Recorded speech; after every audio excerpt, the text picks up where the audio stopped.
ሙስሊም ኢትዮጵያ ውስጥ መኖር አትችልም እየተባልክ ነው። ይሄንን ቪዲዮ በደንብ አድርገህ ስማ። እዚህ ውስጥ እየኖሩ እኛ አረብ ነን የሚሉ ሰዎች እኮ አሉ። አረብ ከሆነ እዚህ ምን አባቱ ይሰራል? አይሄድም። እንግዲህ ይህንን ግለሰብ በስልጤ ዞን ቂልጦ አካባቢ ላይ ያላችሁ የእስልምና እምነት ተከታዮች አብዛኞቻችሁ ታውቁታላችሁ ብዬ አስባለሁ። ከዚህ ቀደም በኢትዮጵያ ኦርቶዶክስ ተዋሕዶ ቤተክርስቲያን ሽፋን ውስጥ እዛ አካባቢ ላይ ህንጻ እናሰራለን በማለት ሲንቀሳቀስ የነበረ ሰው ነው። በዛ እንቅስቃሴ ውስጥ እንግዲህ የእስልምና ሃይማኖት ጠል ከነበሩ ሰዎች መካከል አንደኛና ዋነኛ ነው። እስልምናን ለማቆሸሽ በጣም ብዙ የሚተጋ ሰው ነው። እኛ ኢትዮጵያውያን ነን።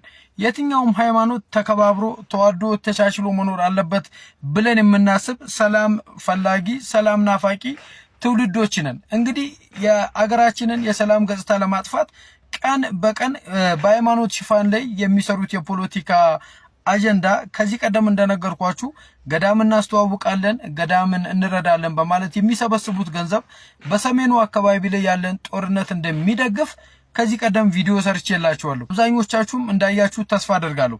እንደነዚህ አይነት ግለሰቦች እንግዲህ በኢትዮጵያ ኦርቶዶክስ ተዋሕዶ ቤተክርስቲያን ውስጥ ተቀምጠው ፖለቲካቸው ነው እየደወሩ ያሉት። እንግዲህ አሁን እየመጡ ያሉት በሌላ አንችል ሲሉ በሃይማኖት በኩል ነው፣ እስልምናን ለማጠልሸት ነው። እንግዲህ ሲልጤና አካባቢ ላይ ያላችሁ ሰዎች በደንብ ታውቁታላችሁ ብዬ አስባለሁ፣ ስራውንም ገጹንም። ስለዚህ እንደነዚህ አይነት ሰዎችን አሳልፈን ለህግ በመስጠት የሀገራችንን ሰላም ማስጠበቅ አለብን ብዬ አምናለሁ። ቀጣይ ማስረጃዎችን በቀጣይ ቪዲዮዎች ይዤ ቀርባለሁ። ይህን ቪዲዮ በደንብ ኮፒ ሊንክ፣ ሼር፣ ሪፖስት እንድታደርጉ ትብብራችሁን ጠይቃለሁ። ይቆየን።